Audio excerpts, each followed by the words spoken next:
Room পরিষ্কার করা শেষ করে নীলাও ফ্রেশ হতে চলে গেল।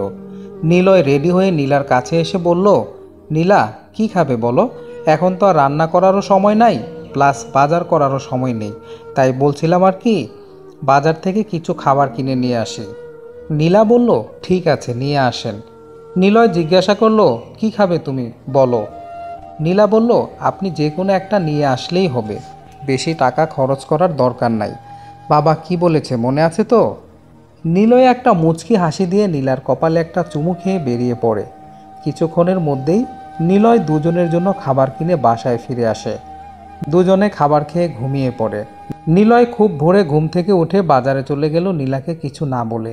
নীলা ঘুম থেকে উঠে দেখে নিলয় তার পাশে নেই। নীলা তাড়াতাড়ি করে নিলয়ের নাম্বারে ফোন দেয়, কিন্তু ফোন রুমেই বাজতে থাকে। নীলা ভাবতে থাকে হয়তো ওয়াশরুমে গেছে। কিছুক্ষণ পরে নীলা ওয়াশরুমে গিয়ে দেখে সেখানেও নিলয় নেই। নীলার মনটা খারাপ হয়ে যায়। এত সকালে নিলয় কোথায় চলে গেল? নীলা মন খারাপ করে রুমে বসে থাকে।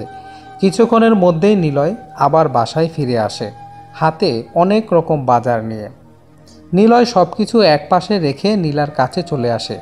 এসে দেখে নীলার মন খারাপ। নিলয় জিজ্ঞাসা করলো, নীলা কি হয়েছে তোমার? মন খারাপ করে বসে আছো কেন? নীলা বলল, তুমি আমাকে না বলে কোথায় চলে গেলে?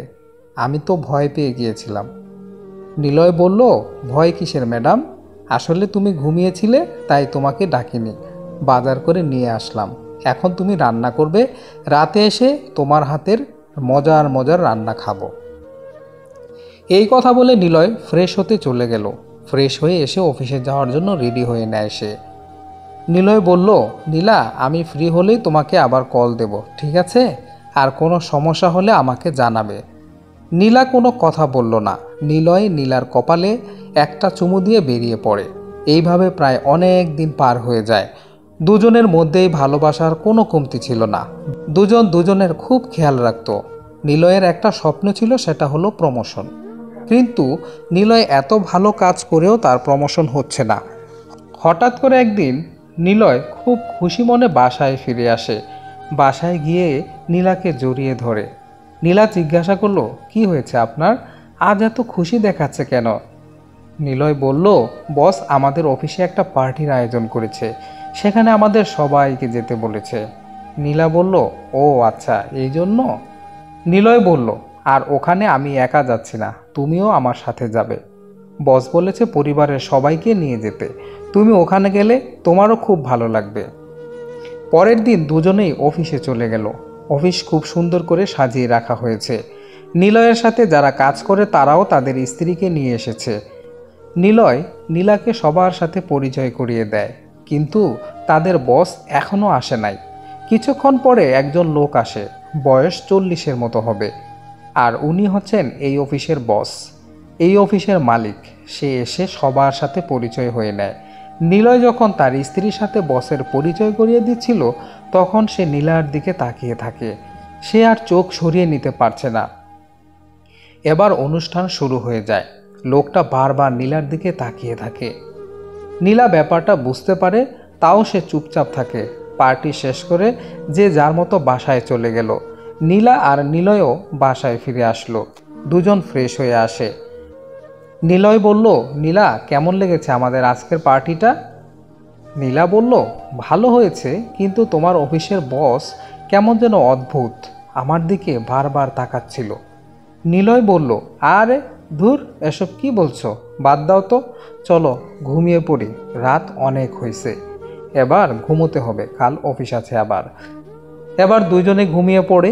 সকালে রেডি হয়ে নীলার থেকে বিদায় নিয়ে অফিসের দিকে বেরিয়ে যায় নিলয়। নিলয় অফিসে যেতে অফিসের পিয়ন এসে বলল, নিলয় সাহেব, বস বলছে তার সাথে দেখা করার জন্য। পিয়নের কথা শুনে নিলয় বসের রুমে চলে গেল।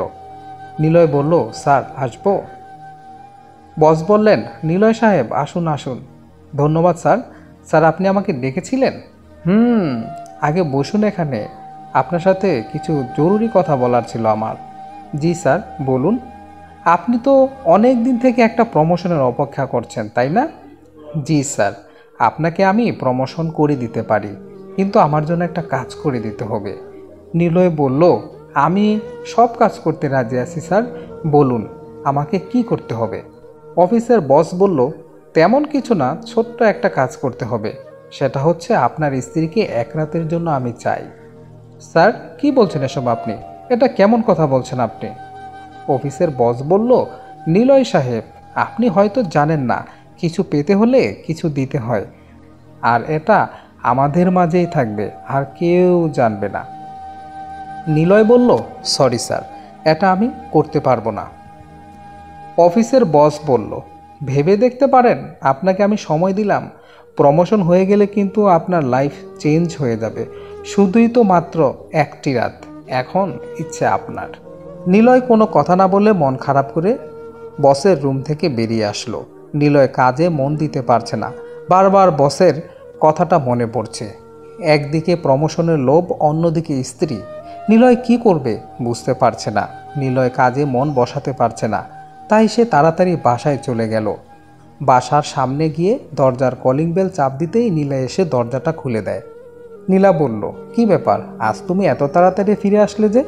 শরীর খারাপ নাকি? নিলয় নীলার কোনো কথার উত্তর না দিয়ে তার রুমে চলে গেল।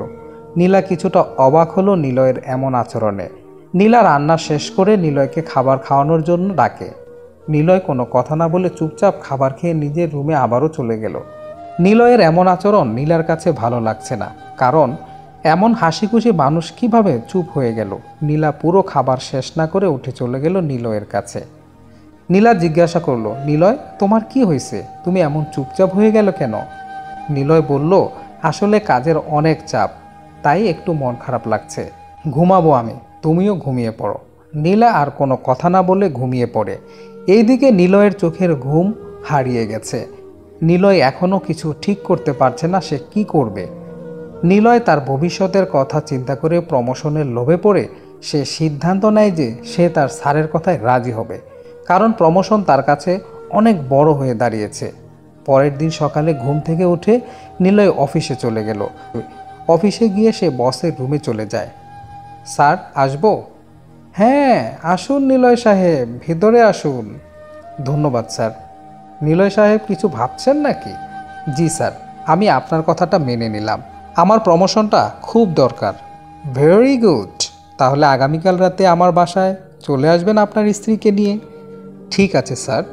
ওকে, আপনি আবার আসতে পারেন। নিলয় রুম থেকে বেরিয়ে চলে গেল তার কাজের জায়গায়। নিলয় মনে মনে ভাবতে থাকে, নীলাকে সে কি বলবে? নীলার সাথে কি তার এমন কাজ করাটা ঠিক হচ্ছে? নিলয় এসব চিন্তা করা বাদ দিয়ে নীলাকে কিভাবে নিয়ে যাবে সেই চিন্তা করতে থাকে। অফিসের কাজ শেষ করে নিলয় বাসায় চলে গেল। নিলয় নীলার কাছে গিয়ে বলল, নীলা, কাল রেডি হয়ে নিও তো, তোমাকে নিয়ে একটা জায়গায় যাব। নীলা বলল, কোথায় যাবে? আসলে আমাদের বস আমাদের তার বাসায় দাওয়াত করেছে, তাই কাল সন্ধ্যায় বসের বাসায় যাব। নীলা বলল, তোমার অফিসের বসকে আমার কাছে ভালো লাগে না, তুমি একাই যাও, আমি যাব না, প্লিজ।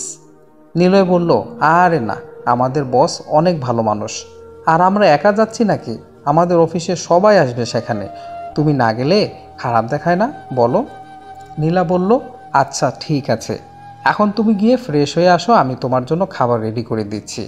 নিলয় ফ্রেশ হতে চলে গেল ওয়াশরুমে। দুজনে রাতের খাবার নিয়ে সেই দিন রাতে ঘুমিয়ে পড়ে। নীলা সকালে ঘুম থেকে উঠে দেখে নিলয় এখনও ঘুমিয়ে আছে। নীলা ফ্রেশ হয়ে নিলয়কে ডাক দেয়। নীলা বলল, নিলয়, তুমি কি আজ অফিসে যাবে না? কয়টা বাজে দেখেছো তুমি? নিলয় উত্তর দিল, আজ অফিসে যাব না, আমাকে একটু ঘুমোতে দাও। নীলা আর কোনো কথা না বলে চলে গেল নাস্তা রেডি করার জন্য। কিছু সময় পার হয়ে যাওয়ার পরে নীলা দুজনের জন্য নাস্তা রেডি করে রুমে চলে আসে। নিলয় ঘুম থেকে উঠে ফ্রেশ হতে চলে গেল ওয়াশরুমে।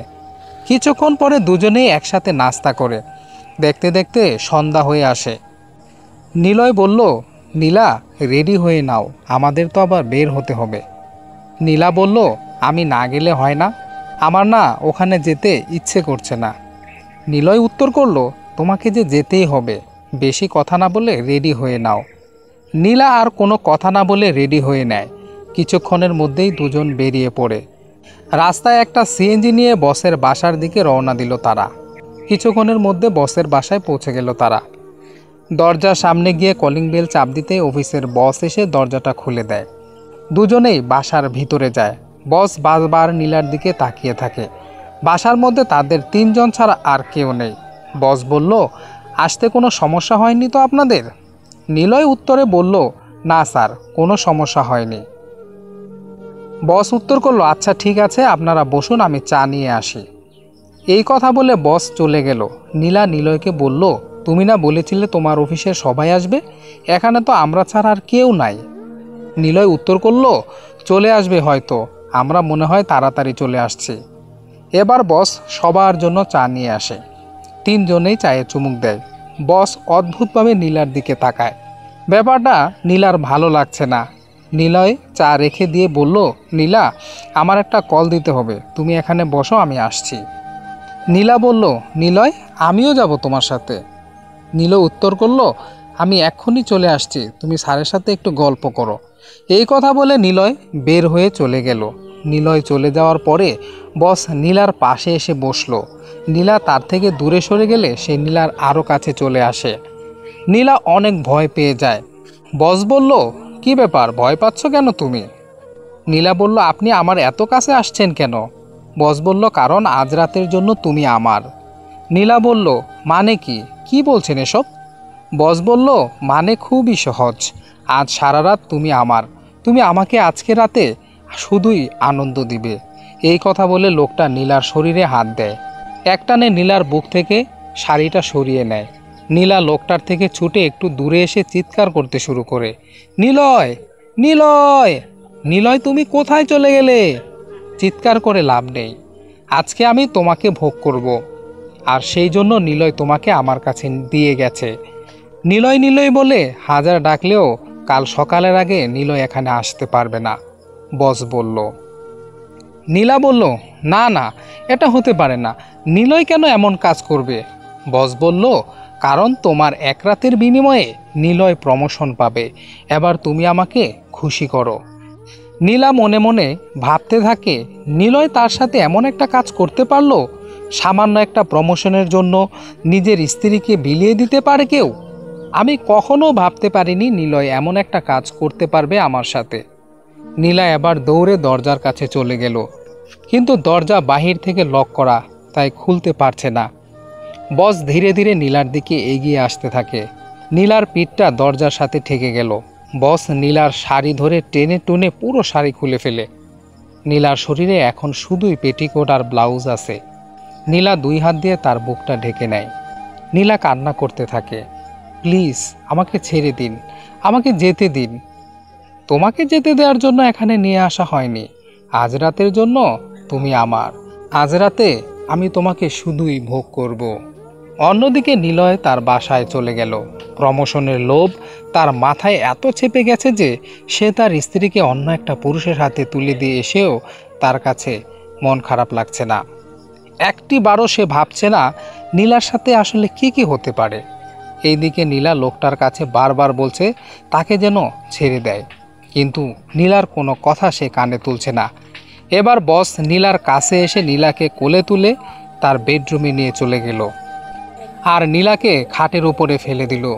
বস নীলার দিকে এগিয়ে আসতে থাকে। নীলা ভয়ে ভয়ে পিছনের দিকে চলে যেতে থাকে। এবার লোকটা নীলাকে শক্ত করে ধরে নীলার ঠোঁটে চুমু খায় আর নীলার শরীরে অশ্লীলভাবে হাত দিতে থাকে লোকটা। নীলার ঠোঁটে চুমু খেতে খেতে লোকটা নীলার ব্লাউজের হুক খুলে নীলাকে অর্ধ উলঙ্গ করে নেয়। নীলা বারবার চেষ্টা করে লোকটার থেকে নিজেকে ছাড়িয়ে নিতে পারছে না। নীলা কিছুতেই এই লোকের শক্তির সাথে পেরে উঠছে না। কিছুক্ষণ পরে নীলা নিরুপায় হয়ে লোকটার কাছে নিজেকে তুলে দেয়। হিংস্র বাঘের মতো লোকটি নীলাকে ভোগ করতে থাকে। সারা রাত নীলার উপরে অমানবিক নির্যাতন চালাতে থাকে লোকটা। নীলা সব কিছু সহ্য করে নেয় আর নিলয়ের উপরে তার অনেক রাগ জমতে থাকে। নীলার চোখ দিয়ে টপ টপ করে পানি পড়তে শুরু করে। সারা রাত নীলাকে লোকটা ভোগ করে সকাল হলে তাকে ছেড়ে দেয়। নীলা এবার তার সব কিছু পড়ে নেয়। নীলার শরীর অনেক খারাপ হয়ে গেছে। এমন কোনো জায়গা বাদ রাখেনি লোকটা যেখানে তার হাত যায়নি। নীলা আয়নার সামনে দাঁড়িয়ে দেখে তার গলায় এখনও কামড়ের দাগ স্পষ্ট দেখা যাচ্ছে। নীলা অঝরে কান্না করতে থাকে। লোকটা নীলার কাছে এসে বলল, আমি অনেক খুশি হয়েছি, তোমার হাজবেন্ডের প্রমোশন এবার হয়ে যাবে। তুমি এখন বাসায় চলে যেতে পারো আর ফ্রেশ হয়ে নাও। নীলা ওয়াশরুমের ভিতরে গিয়ে ফ্রেশ হতে যায়। নীলার পুরো শরীর লাল হয়ে গেছে, অনেক জায়গায় খামচির দাগ দেখা যাচ্ছে। নীলা ফ্রেশ হয়ে তার বাসার দিকে চলে যেতে থাকে। নীলা নিজেকে অনেক শক্ত করার চেষ্টা করে, আর নিলয়ের উপরে তার রাগ খুব বাড়তে থাকে। নীলা একটা দোকানে গিয়ে তার বান্ধবী মারিয়াকে ফোন করে। হ্যালো, কে বলছেন? মারিয়া, আমি নীলা বলছি। আরে, কতদিন পরে কল দিলি? তোর তো কোনো খোঁজ খবরই নেই। দুলাভাই কেমন আছে?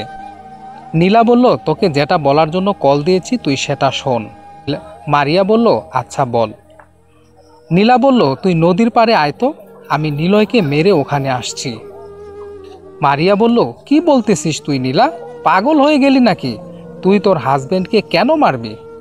নীলা বলল, সেটা পরে জানতে পারবি, এখন আমি আসছি, বাই। নীলা ফোন কেটে দিয়ে বাসায় চলে গেল।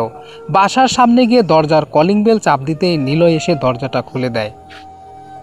নীলা রুমের ভিতরে চলে আসে, কোনো কথা বলে না। নিলয় দরজা লাগিয়ে নীলার কাছে এসে বলল, নীলা, আমাকে তুমি ক্ষমা করে দাও, আসলে এই প্রমোশন আমার খুব দরকার ছিল। নীলা একটা হাসি দিয়ে বলল, নিলয়, আমি কখনো ভাবতে পারিনি তুমি আমার সাথে এমন কাজটা করবে। আমি তোমাকে বিশ্বাস করতাম আর তুমি আমার বিশ্বাসের এই মর্যাদা দিলে। নিলয়, নিলয়, আমি কি কখনো বলেছি আমি কষ্টে আছি? কখনো বলেছি তোমার এই টাকা দিয়ে আমার সংসার চলছে না? কখনো কি আমি তোমার কাছে দামি কিছু আবদার করেছি? করিনি। যখন যেটা দিয়েছ তখন সেটাই হাসি মুখে নিয়েছি। কারণ কি জানো, আমি তোমাকে ভালোবাসতাম, আর তুমি আমার সেই দুর্বলতার সুযোগ নিলে। নিলয়, তোমার কি একটাবারও বুক কাঁপে নাই আমাকে অন্য একটা পুরুষের কাছে ছেড়ে দিয়ে আসতে? আমার থেকে তুমি তোমার প্রমোশনটা বড় করে দেখলে। আজ না আমার নিজের প্রতি নিজেরই খুব ঘৃণা হচ্ছে। তোমার মতো ছোট মনের মানুষের সাথে সংসার করেছি এতদিন ধরে। আমি মানুষ চিনতে ভুল করেছি। যাকে এত ভালোবাসি সে আমার ভালোবাসার এমন প্রতিদান দিবে আমি ভাবতেও পারিনি। নিলয় নীলার কাছে এসে ক্ষমা চাইতে থাকে, কিন্তু নীলার মনে নিলয়ের জন্য মায়া হচ্ছে না। যতবার রাতের কথা মনে পড়ে তখনই নীলার রাগ আরও বাড়তে থাকে। নিলয় নীলাকে বলল, বলো আমাকে কি করতে হবে? তুমি যেটা বলবে আমি সেটাই করব।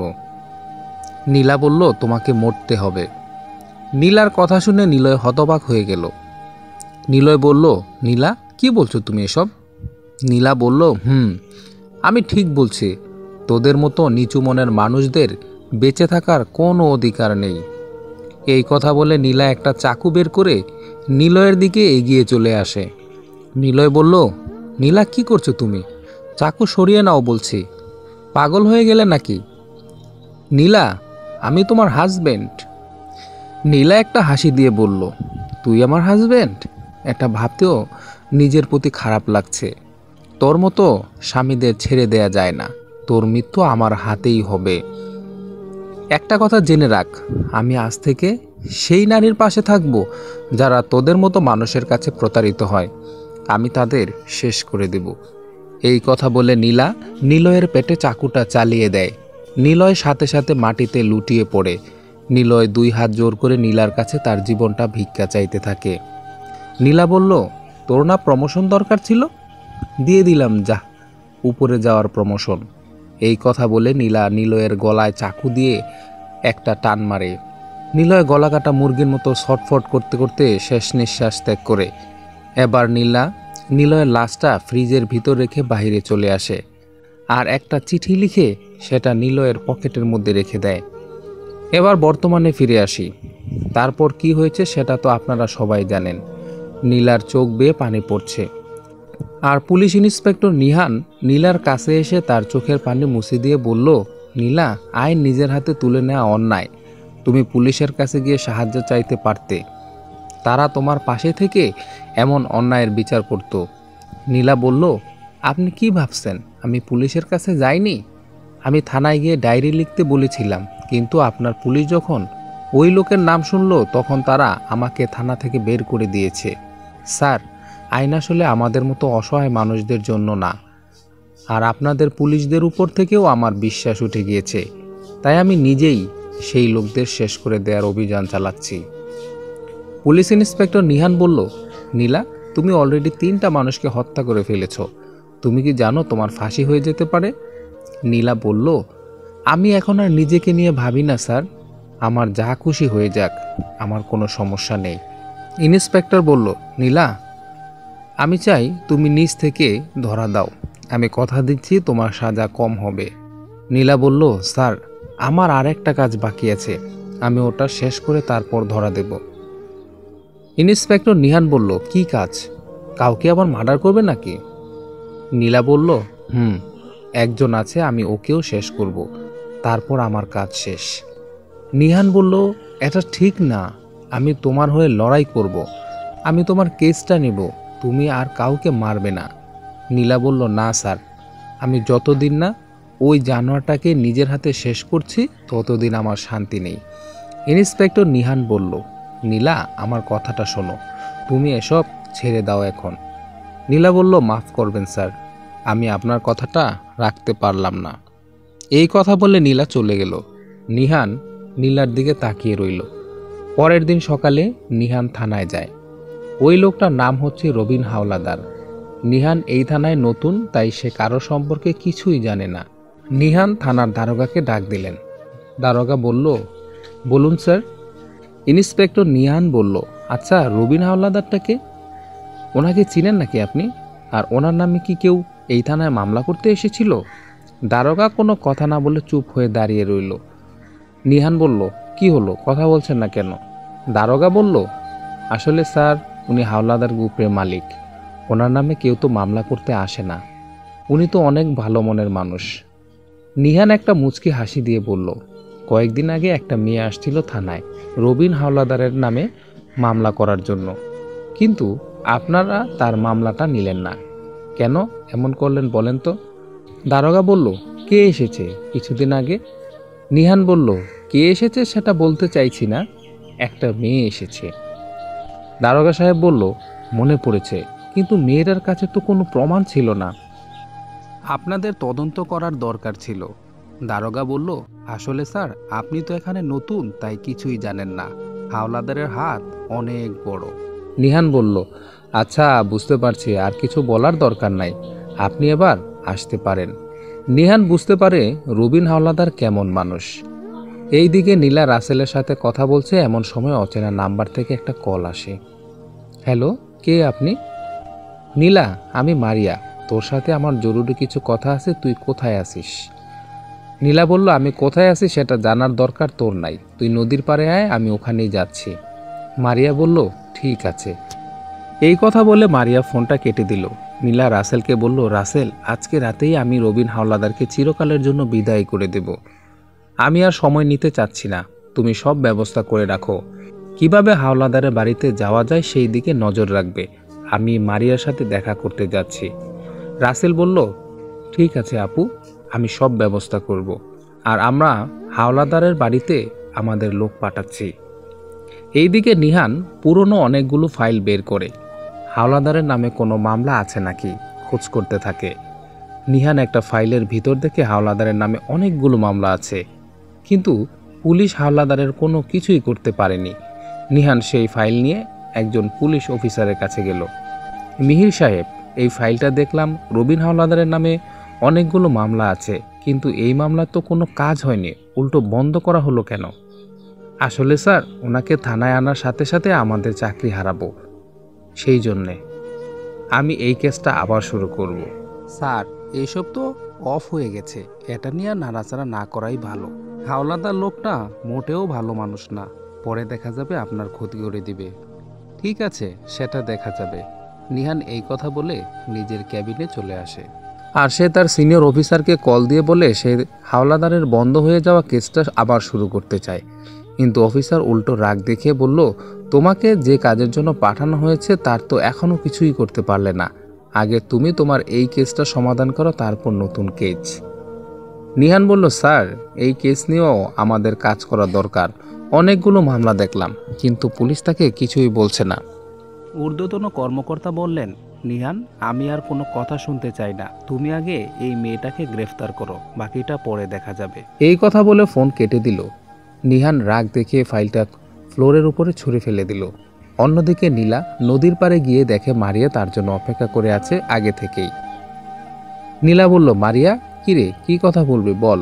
মারিয়া বলল, সরি নীলা, আমাকে তুই ক্ষমা করে দিস, আমি তোর সাথে কাজটা ঠিক করিনি। নীলা বলল, সরি বলতে হবে না, তুই তোর ভুল বুঝতে পারছিস সেটাই অনেক। মারিয়া বলল, নীলা, আমি আসলে কিছুই জানতাম না, কিন্তু নিহান আমাকে সব বলার পরে আমি আমার ভুল বুঝতে পেরেছি। তুই আমাকে প্লিজ ক্ষমা করে দে বোন। তোর উপরে আমার কোনো রাগ বা অভিমান নেই, তুই আমার বোন, আমি তোকে ভালোবাসি। কিন্তু একটা কথা বলতো, নিহান তোকে এসব বলল কেন? মারিয়া বলল, নিহান তোর ব্যাপারে সব জানার জন্য আমার সাথে দেখা করে, তখন আমার থেকে নাম্বার নিয়ে যায়, তারপর ফোন দিয়ে আমাকে সব বলে। আমি নিজের ভুলের জন্য অনুতপ্ত দোস্ত। নীলা মারিয়াকে জড়িয়ে ধরে আর মারিয়া কান্না করতে শুরু করে। নীলা বলল, কান্নার কিছু নেই, আজকে রাতে আমি হাওলাদারকে শেষ করব। এই কথা আবার কাউকে বলিস না, এমনকি নিহানকেও না। মারিয়া বলল, ঠিক আছে, আমিও যাব তোর সাথে। নীলা বলল, না, আমি একাই যাব, আমি চাই না আমার জন্য তোর কোনো সমস্যা হোক। আসি দোস্ত।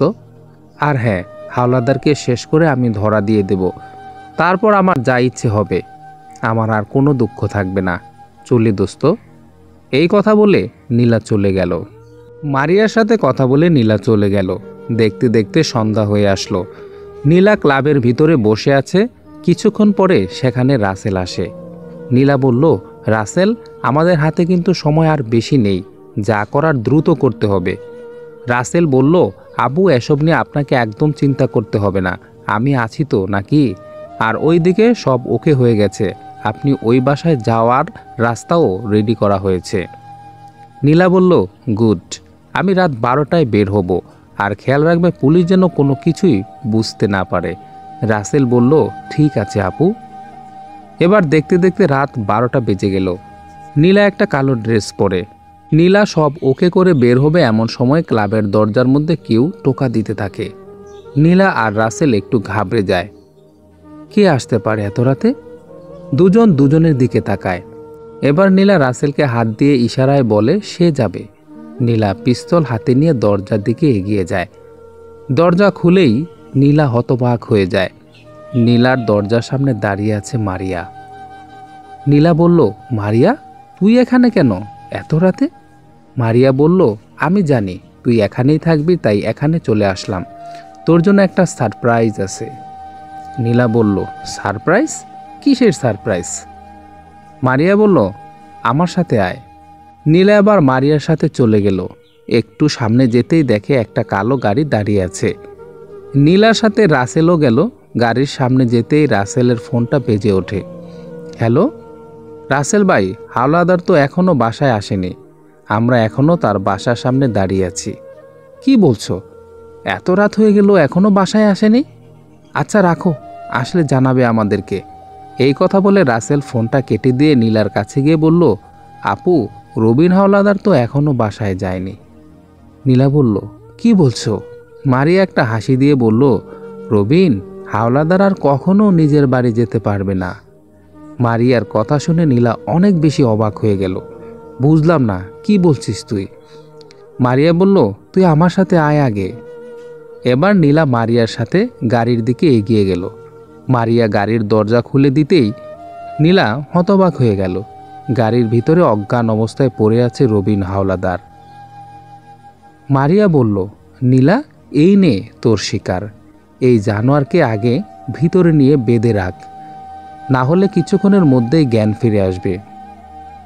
মারিয়ার কথা শুনে রাসেল রবিন হাওলাদারকে নিয়ে একটা চেয়ারের সাথে বেঁধে দেয়।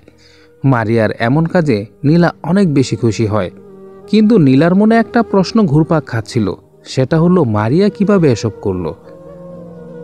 নীলা জিজ্ঞেস করলো, মারিয়া, তুই হাওলাদারকে কিভাবে নিয়ে আসলি, বুঝলাম না তো। মারিয়া বলল, নীলা, আমি জানি এই হাওলাদার মেয়েদের জন্য পাগল, তাই আমি তার অফিসের সামনে দাঁড়িয়েছিলাম তার অপেক্ষায়। তারপর উনি যখন বের হলো আমি সাহায্য চাইলাম, তারপর আর কি কৌশলে ঘুমের ওষুধ খাইয়ে দিলাম। কিছুক্ষণ পরে হাওলাদারের ঘুম ভেঙে যায়।